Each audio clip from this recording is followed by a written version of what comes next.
sagantaan isin qopheeftu asiin buusee asiin baasee asiin kaasee asiin deebisee asiin galchee asiin baasee isin dhiyeessina. Sagantaa isin galtimi. Famallam yaari bilishaara fahuwa dambaarra.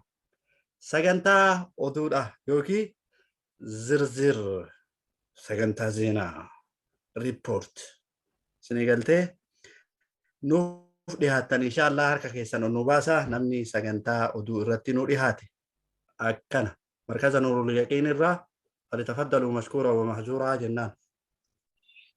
السلام عليكم ورحمة الله وبركاته. الشما حركفوني خيسمون خينا أكسما جمجوران قفل دونه أن أبولي سخيسن كان إسيني فيس تمساسا كالتي راديو نور اليقين را أبولي سخيسن فخر باسطتي أكسما بجيت تيسن قويا جمجو قويا محاضرة بجيت تيسن دبلتان جي رمضانا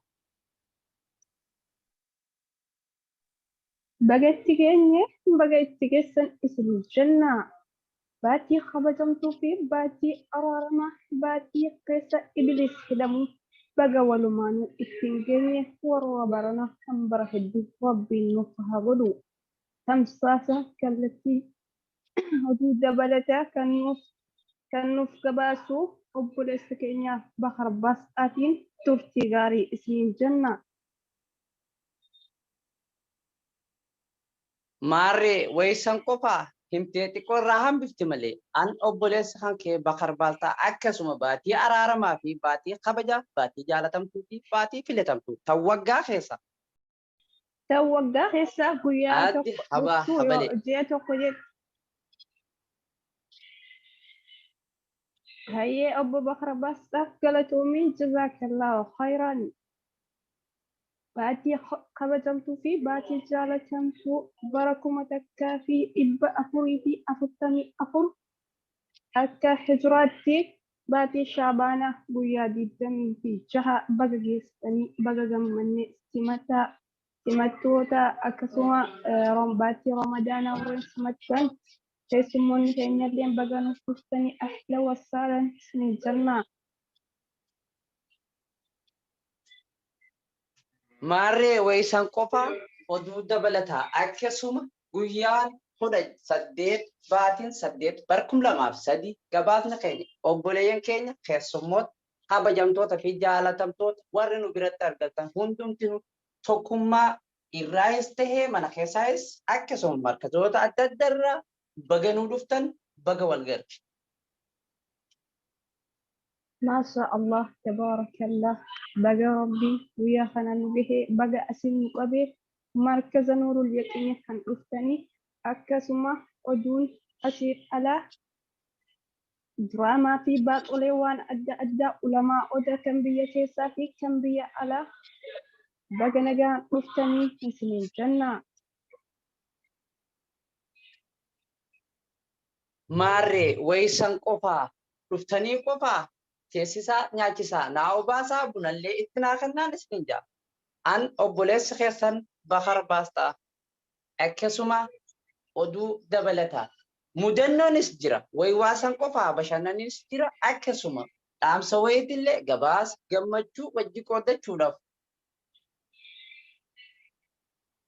marre waysan qofa addisaan qureeshaaqee odeeffannoon akka nu qaqqabetti ilkee teessan xaxxaragadhaadha hoflaaf ijoollee teessan firraa raffisaadha zanaafataa jechaa akka salaatallee ibittiin dabarsine isiniin kan jettu adde shaanqulee shaaqeeti marre waysan qofa diraamaa fi baaxolee waan adda addaan nashiidaa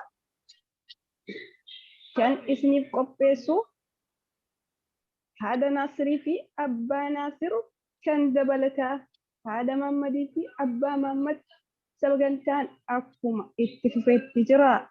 Obbo Bakar Baastaa sagantaan teessisi jennaa. Maarree tokkummaan humna tokkummaan jabeenya haa tokkoomnu ijaan haa wallaallu ija takkaan haa laallu diina haa rifachiifnu akkasuma tokkummaan humna. Tokkummaan jabeen. tokkummaan jaalala. Tokkummaan badhaadhe. Akkasuma diirrabbii tokkomne haa barannu. Diirrabbii lafatti gad haa buufnu. Akkasuma sooshaal miidiyaa kana haa bal'ifannu. Tamsaasa kallattii obboleessa keessan obbo Bakar Baastaa akkasuma oduu bal'inaan gara habalee isin dabarsee jira. Hayyee obbo Bakar Baastaa hedduu galatoomii siin jenna. Obboleewwan keenya warreen dhuftan qabbanan jala illee ustaaza keenya farwaallee jira 500 qophaa'ee jira. Obbo Bakar Baastaa irratti cinuusiisa. Akkasuma diffaayaallee qophaa'ee jira. Kara diffaayaa kan ittiin sabbaka isin jenna. Maarree haqabbanaa'es uwwifachuuf daffa'an jira. Akkasuma kan itti oowwalleen kan muddanilleen akkasuma bishaan qabbanaa harka kaatanii fuularra baafachuun halkan eedanuu kana wajjin qoodannaa wajjin qoodataa akka gammachuuf jaalalaan gara obboleettii teenya aadde Shaakaa Shaanquree isin dabarseen jira. Assalamu alaikum wa rahmatullahi wa barakatuh. Egaa Bakar Baastaa galatoomi siin jecha kabajamtootaa fi jaallatamtoota keenya inni gamaa kan gamanaa baga nagaan dhuftan baga jala bultii ayyaana waggaa bara 1444 isiniin ga'e jecha antan isin wajjin turtu aadde Shaanquree Shaaqee namni dubbii isii dhagee hidhii ilkaan irraa saaqeedha. Egaa akka gadi ilaalee argutti namni waan ilkaan irri ganne fakkaata ka iraatii nyaate akkasumaan taa'ee gama zuumii ilaalaa jira fakkaata. Kanaafuu kabajamtootaa fi jaallatamtoota keenya saamunaas dhabdan bishaan lulluuqachaa shaayis lafa keessanii akka ilkaan keessan addeessitan asumaan isin beeksisna. Tokkummaa markazaa baga nagahaan dhuftan isiniin jedhanii eega isin simatan obboleeyyan keenya baganuuf jiraattan ammas jiraadha jechuun dhaamsa keenya. Egaa kabajamtootaa fi jaallatamtoota keenya waa ilkaan addaataa hin jiru mudannoo fi muuxannoo markaza Nuurul Yaqiin irraa kan gurra isin buufnu ta'a. Kanaafuu shaashaa shamba jecha gurra mukaddaa irraa ol qabdanii akka nu dhageeffattan jaalalaaf kabajaan isin gaafanna. Egaa kabajamtootaa fi jaallatamtoota keenya akka miliqee oduun markaza Nuurul Yaqiin keessaa nu geessetti mudannoon barattoota Nuurul Yaqiin hedduudha. Haa ta'uu malee koomentiin hin jiru ilkaan addaataa waan hin jirreef waan raftan fakkaattan dubbiin afaan nu haa haftu jetti Shaanquree Shaaqee. Kabajamtootaa fi jaallatamtoota keenya. Egaa mudannoon namni tokko akka maqaan isaa dhahamu hin barbaanne fataawaa godha jedhee gama magaalaa tiiktookii dhaquudhaan eega fataawaa godhee geessee tiiktookii keessaa bahuu wallaalee akkam ta'a garam deebi'a ciisuu dide dhaabannaanis naa toluu dide jechuun iyyannaa galfatee jira. Haa ta'uu malee mataa gad aragii keessaa bahi jechuun obboleettiin keenya takka maqaan isii akka dhaamtu kan barbaanne nuuf himtee jirti. Mataa gadi xuruure silaa miilan qabdu garam ol xuruura jechuun keessaa bahuu dadhabe. Mukaddaa jala kaayatee waan bilbilarra rafe fakkaata. Lakkiyaa obboleessa kun sin baasu bilbiluma kee switch offii godhii bani jechuun switch offii jechuun maal jechuudha afaan oromootiin naaf himi keessaa bahuu wallaalee jechuun iyyannaa galfatee jira. Haa ta'uu malee matama gadi xaragii waa'ee dhiisuufi jechuun dhaamanii fi jiranii. Maal kana qofaa akkuma barattuun markaza Nuurul Yaqiin ganda namaa deemtee takkii immoo gola mana isii keessaa markaza tokkummaa keessaa deemtee bashaashni namaa shaasha jedhaa shamba jedhaa sesseeqataa kan yeroo hedduu oduu ta'ee homa maraafuu madarakii gubbaa dhiyaatu maqaa isaa dhahuun kan hin barbaachifne. Isinuu ni beektanii abbaa madarakii Ustaaz Qaasim Amaanoo yoo isa argite eega isa argite viidiyoodhaan isin gama zuumii osoo hin taane immoo keessa barachuu kan turte yoo taatu isaanii shaashaa shamba jechaa seequudhaan nama simatan argite wayi dhiiroo inuma bade matatti uffadhu naaniin jedhanii mataa qullaa jira maaf qullaa na dhaabani akkamitti naan himne ustaasni jechuun achi keessaa utaaltee zuumii isii gubuun beekamee jira. Maal kana qofatti dhiiftee yaa zuumii Listoora keessaa iyyuu badi an argaa kee hin fedhu ustaasni natti hin himne mataa qullaan jira akkami achi na baase jechuun aarii guddaa keessa seentee jirti. Kun mudannoo fi muuxannoo barattuu markaza Nuurul Yaqiinii. Egaa kabajamtootaa fi jaallatamtoota keenya maal kana qofaa? Egaa manuma isaanii keessatti guyyaa takka piroofaayilii qur'aanaa irra kaayattee takka yoo seentu mataan kan kee namni qur'aanni mataa irra jiru waa mataa irra kaayadhaa jechuun yoo isaan keessaa dubbatanii an dhima bade akkamittiin rifeensa kiyya qullaana argan jechuun mana keessa fiiguu jalqabde jedhanii. Egaa kabajamtootaa fi jaallatamtoota keenya jaalala barumsaa irraa kan ka'e mudannoo fi muuxannoon markaza Nuurul Yaqiin keessatti argamu hedduudha. Maal kana qofaa? Tokkos maayikii banadhu jennaan maayikii banate ta'ee viidiyoo siin bananne maayikii siin bananne silkii quba irra kaa'ee akkasumatti haasawa ofii geeffatee akkamitti na tuffatanii na jalaa dubbachuu didan jechuun dallansuu guddaa keessa seenee jira. Egaa kabajamtootaa fi jaallatamtoota keenya muuxannoo fi mudannoo kanarraa akka barumsa argattanis jenna. Maal kana qofaa? Namni gariin ilkaan hin riganne kan shaayii dhugaartus xiqqeessisee qadhu akka shaayiin diimtuun irraa hin mul'anne kabajamtootaa fi jaallatamtoota keenya mudannoon markaza Nuurul Yaqiin akkuma itti fuufetti jira.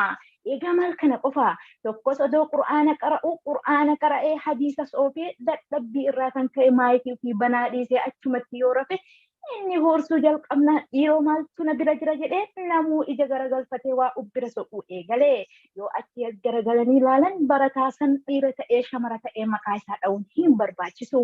Homaa bira hin jiranii maaltu quuqee na laalaara maaltu na horsuu jira jechuun Sumayyaa fi Bilaalonni bitaa fi mirga midhachuu eega jalqabanii booda eega aadaa namatu as keessa rafaa jira.